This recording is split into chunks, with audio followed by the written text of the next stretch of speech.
1982, aunque las bases de ella se remontan muchos años atrás.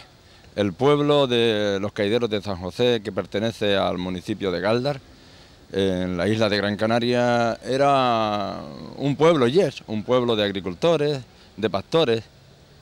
Prácticamente no había otra actividad a la que la gente se dedicara. Hoy las tierras están completamente abandonadas, la gente joven ha abandonado el pueblo y muy pocos, digamos, momentos de ocio se dedican a cultivarlas. Han nacido cementeras y matos y con todas las dificultades que tienen los propios agricultores para mover los terrenos por todas las leyes que ha puesto últimamente el gobierno de Canarias. A veces hay agricultores que tienen pues dificultad para cortar un mato, ya que se dice que están protegidos. La historia, de alguna forma, está basada en un libro que yo escribí entonces. El libro se llamaba La venganza de los santos cobardes. Fue bastante polémico porque de alguna manera tenía relación con el robo de los santos que había sido hecho, podríamos decir, con nocturnidad y alevosía, a ver si me saben las palabras correctas. Yo era una persona autodidacta, lo sigo siendo, no tuve conocimientos universitarios y estaba influenciado de alguna forma por las personas que me rodeaban, que ellos sí que tenían conocimientos de tipo universitario y que en un momento determinado pues me utilizaron para sus fines. Está claro que muchas de las personas que se mencionan en el libro y que fueron los responsables de la división que se creó en el pueblo y que esas heridas aún perduran y no se han cerrado, hoy están bien situados en puestos de la administración, en puestos de la docencia, en puestos de la política y además muy bien situados muchos de ellos. Yo, pues como persona joven entonces, escribí un libro sobre mi pueblo. En realidad yo estaba escribiendo otra cosa. Tenía muchos borradores, tenía muchas historias escritas, pequeños cuentos sobre la gente sencilla, y de repente al pasar lo del robo de los santos, yo quise escribir un libro y más bien lo que hice fue un panfleto, porque hoy, 18 años más tarde, tengo que reconocer que el libro más es una panfletada que un propio libro.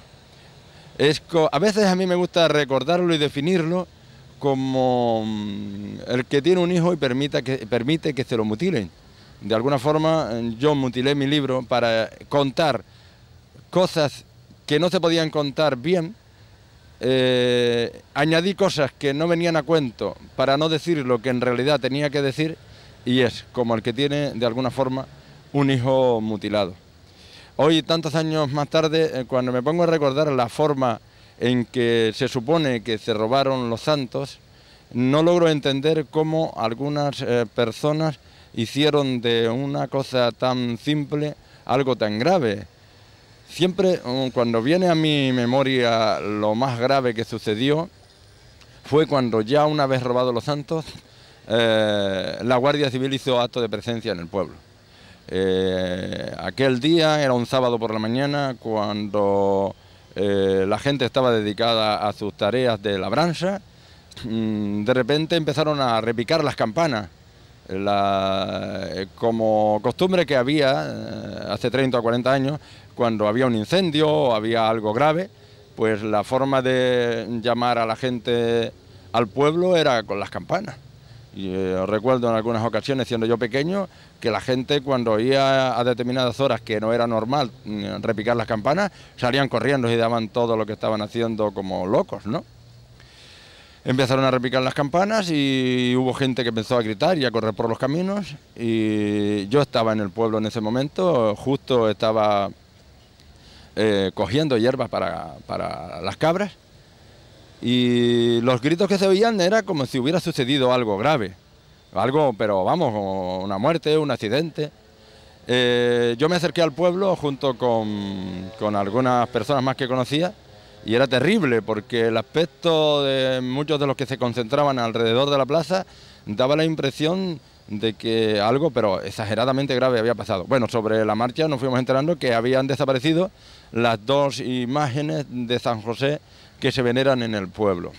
A una muy famosa porque se dice que es una imagen, una talla muy antigua, que le llaman popularmente San José el Chico, y que se celebra la fiesta generalmente en el mes de febrero. Le llaman también San José el del Agua, porque los agricultores lo consideraban milagroso.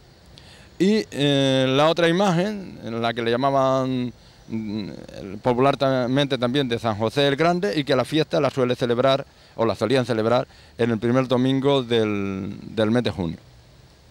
Bueno, pues que los santos los habían robado, que habían desaparecido, y había un enfrentamiento entre los propios vecinos que había allí, porque había gente que consideraba que los santos los podían haber robado personas del propio pueblo. ¿Qué pasaba? Que había un enfrentamiento entre el cura que en ese momento estaba en la parroquia y parte de los vecinos. Y la gente joven, estamos hablando de una época de transición a la democracia, de alguna manera estaba manipulada, y yo me atrevo a decir y a repetir que estaba manipulada por el cura y los acólitos que iban con él, que eran personas que buscaban fines políticos, aunque ellos mismos, los que buscaban los fines políticos, no tuvieran claro lo que pretendían, porque no sería capaz de decir hoy con mi experiencia y 18 años más tarde y basándome en mi formación autodidacta, no sería capaz de repetir que los fines eran sociales. Yo creo que tanto el cura que entonces estaba allí como los que iban con él perseguían más fines políticos que fines sociales o fines religiosos. Y a fin de cuentas las imágenes fueron utilizadas, las pobres ignorantemente, con los fines que perseguían esa gente. Entonces yo a lo largo de los años pues he podido hacerme una idea de cómo se supone que los santos fueron robados. Los santos no fueron sacados por la puerta principal de la iglesia, sino por una puerta posterior que sería lo que es la casa del cura y que se llama la sacristía. No necesariamente era necesario de tener llave para entrar a la iglesia, porque yo fui monaguillo durante muchos años, colaboré en tareas en la iglesia antes de que pasara eso, y a mí me mandaban los responsables, siendo yo un chiquillo incluso, para tocar las campanas, que yo tocaba ánimas y cosas de esas, y recuerdo que, bueno, se le daba un empujoncito a la puerta de la casa parroquial y se abría. O sea que, aunque se decía que el cura había robado los santos y cosas por el estilo, yo me atrevo a asegurar que para robar los santos, incluso hoy, no lo sé, porque yo hace 18 años que no he vuelto a entrar a la iglesia, y considero que sería igual de fácil, si se quisieran volver a robar los santos, hacerlo ahora. Bueno, lo cierto, para no cansar, es que se supone que los santos fueron sacados por la puerta trasera de la iglesia. Para robar los santos tenían que participar, yo me atrevo a asegurar que de 5 a 6 personas. Aunque se dice que con 2 o con 3 se podía hacer, no es posible.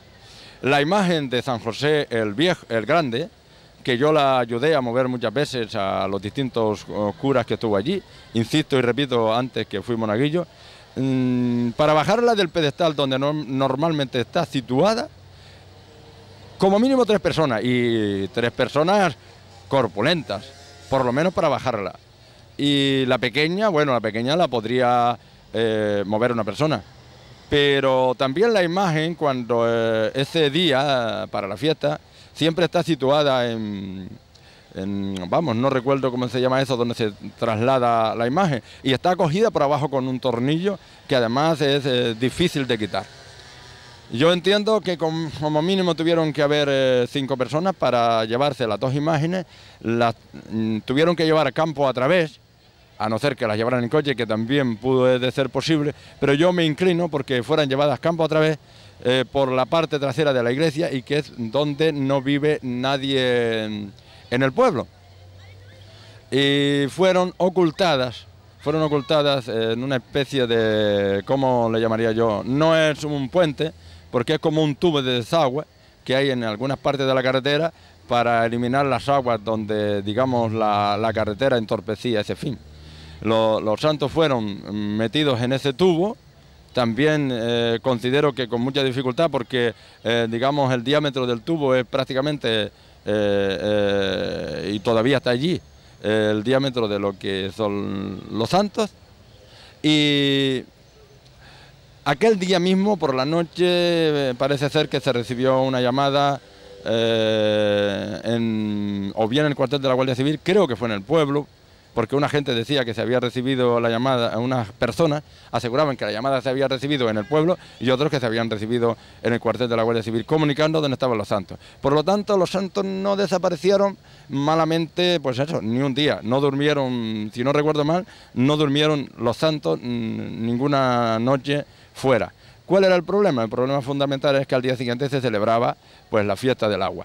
Y los vecinos, que de por sí ya venían enfrentados desde hacía muchísimo tiempo con el párroco, utilizaron eso para, digamos, apoderarse de nuevo de la iglesia. Yo me atrevo a decirlo así, porque la gente que habitaba en el pueblo consideraba a la parroquia como una cosa suya, como un búnker, como algo del que ellos son propietarios y no, digamos, el obispado.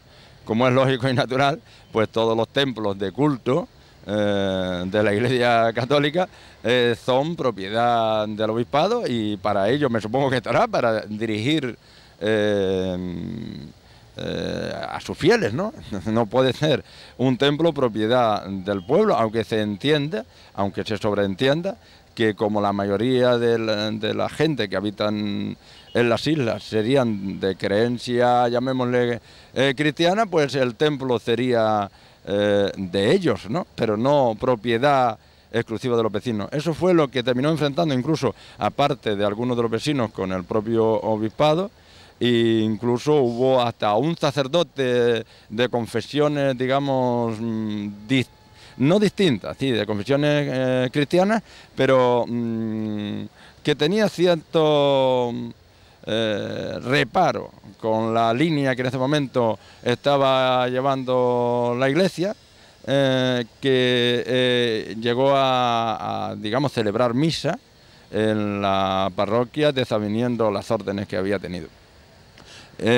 Tengo que reconocer para mí, y lo iba a decir antes y luego me fui por la tangente, tengo que reconocer, y para mí es importante reconocerlo aquí, que yo en mi vida en pocas ocasiones he pasado un momento tan difícil como el día en que, estando en la plaza del pueblo, llegó la Guardia Civil para intervenir en el enfrentamiento que había entre los vecinos. El enfrentamiento no era real, era más bien un enfrentamiento de las personas mayores con algunos jóvenes del pueblo. En ese momento, como ya yo escribía, creo que, si no recuerdo mal, ya había publicado un libro, pues algunos de los vecinos me consideraban también responsable, si no responsable del robo, sí colaborador o consentidor del robo, porque los vecinos entendían que el cura era el que había robado las imágenes con el fin de hacerle daño a ellos. Yo estoy completamente en desacuerdo con ello y estoy completamente seguro que el cura no participó en el robo de las imágenes, y que quede claro que no es una defensa del cura. Eso lo quiero recalcar. Al contrario, yo considero al cura el máximo responsable de la división que se creó entre los vecinos del pueblo. Pero también considero que no fue él el que robó las imágenes. ¿Por qué? Bueno, porque el fin de los que robaron las imágenes era expulsar al cura del pueblo, como así lo lograron, y el cura nunca habría robado las imágenes, primero porque iba contra sus convicciones religiosas, y segundo porque entonces lo expulsaban del pueblo. De hecho, el cura en 18 años no regresó al pueblo, porque los vecinos aseguraban que, bueno, que si regresaban, bueno, pues poco menos, no los vecinos. Y quiero también recalcar esto, porque a veces cometemos el error de, cuando hablamos en nombre del pueblo o en nombre de los vecinos, pues cometemos el error de decir, no, es que todos, no. Un grupo, yo creo que muy localizado, de personas con estructura de poder dentro de un pueblo tan pequeño, eran los que aseguraban que si el cura venía allí, pues que poco menos que lo matarían. O sea, las palabras textuales eran, bueno, que iban a acabar con él. Yo recuerdo que cuando el cura llegó y estaba la Guardia Civil en la plaza del pueblo,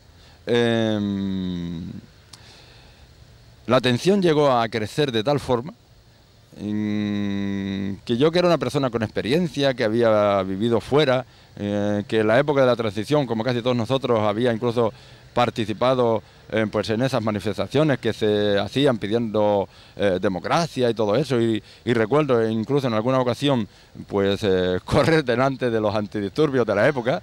Y yo nunca pasé tanto miedo corriendo delante de un antidisturbio como aquel día, porque hubo un momento en que la Guardia Civil, al menos en apariencia, cargó la bala en la recámara de la metralleta. Pasados los años, aquello hizo como una complicidad entre uno de los guardias civiles que estuvo en el pueblo y yo. De hecho, pasados los años y hoy, cuando me lo encuentro por la calle, a ese guardia civil que estuve yo presente y que yo no conocía de nada, lo saludo casi como un amigo. Para mí, el paso de los años me ha hecho recordar y vivir aquello como un momento de complicidad. Imaginemos cómo debían de sentirse aquella pareja de guardias civiles que no sabía realmente a quién tenía que defender ni qué era lo que tenía que defender, porque había tal conflicto de intereses creados entre los que estaban en la plaza, es que no sabíamos. Yo recuerdo que a veces no teníamos claro realmente qué era lo que sucedía y ni a quién era el que había que perseguir, porque la gente chillaba, pues, ¿cómo diría yo? La gente chillaba como con mucho odio, ¿eh? Yo recuerdo, pero mucho odio. Una de las pocas veces en mi vida que he visto el odio tan claramente reflejado en las caras de algunas personas. Es como deseo de que murieran, el hecho de que no aparecieran las imágenes o de que las imágenes de los santos no estuvieran en el pueblo, provocó tal explosión de odio que para mí incluso hoy es prácticamente indescriptible. Gracias, me atrevo a decir que no sucedió nada, porque yo creo que en un momento de eso, si alguno de ellos es capaz de iniciar violencia contra otros, habría sucedido. Después de visto tantos años atrás, yo siempre sigo considerando que los únicos que se perjudican son la gente llana y sencilla, que los que provocaron esas situaciones de violencia, ellos están bien situados y vuelvo a repetir, como he dicho antes, hay personas que estaban dentro de los grupos que apoyaban de alguna forma al cura y que perseguían fines estricta y definidamente políticos, y que muchas de esas personas con las que yo he perdido contacto, pero que les sigo conociendo, están situados hoy incluso en puestos de la administración y de la docencia. Y si yo fuera de alguna forma a seguir recordando cosas, me podría poner en primera persona, y no me gusta. No me gusta porque recuerdo ese libro que escribí, el segundo que escribí, el que se llamaba La venganza de los santos cobardes. Lo recuerdo, ya dije antes, como de alguna manera como un hijo mutilado. ¿Paramos, Luis? Yo sí quiero dejar en clara una cosa para todos los vecinos del pueblo, para esa gente sencilla que sigue dedicada a la agricultura, incluso 18 años más tarde, que cuando yo escribí el libro, basado en mi cultura autodidacta, no pretendía en ningún momento hacer daño a nadie del pueblo. Sin embargo, sí sufrió mucho daño mi entorno, mi familia. A veces sufro incluso por lo que mis padres sufrieron por el tema. La gente sencilla, la gente que cultiva la tierra, la gente que sigue allí apegada, fundamentalmente personas mayores, nunca entendieron. Pero quiero que quede claro que los que robaron los santos, se dice, bueno, ¿está claro o no está claro quién robó los santos? Yo siempre he tenido claro quién robó los santos. Lo he tenido completamente claro. Pero entiendo que aún así, 18 años más tarde, aunque lo tenga completamente claro, no debo decirlo. De todas formas, insisto, estoy también seguro que los santos no fueron robados por el cura, porque era a él, igual de seguro que estoy de quién los robó, estoy seguro por ello de que no fue él, porque al menos que le convenía era él. Los fines era que el cura se fuera, pero yo creo que el cura, si en un momento determinado tenía que irse del pueblo, eran por razones totalmente distintas a las que esgrimían los vecinos para que se fuera. A mi entender, cuando los vecinos del pueblo lo recuerdan y piensan que, bueno, que el cura debía de marcharse porque hacía obras de teatro de dudosa moralidad en la iglesia. Yo tengo que recordarle a los propios vecinos que cuando yo era un chiquillo, 10 o 15 años antes de que ese cura llegara al pueblo, se hacían obras de teatro en la iglesia por otros curas que eran afines a las creencias de ellos y que también podían ser de dudosa moralidad. O sea, no eran argumentos suficientes para que el cura tuviera que ser desplazado por los vecinos, lo que sucedía en ese momento. Era una época de la transición de lo que llamaban la dictadura a la democracia, y en esa época pues la gente, la juventud, los que entonces teníamos 20 años, 25 o 15, veíamos las cosas de otra manera. Tengo claro quién robó los santos, y pienso que no es necesario de que se diga nada más.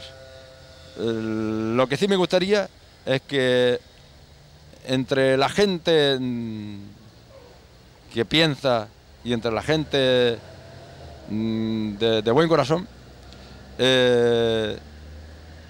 no siga habiendo en mi pueblo ni en ningún otro lugar ese odio que yo vi ese día reflejado en las caras de algunas de aquellas personas.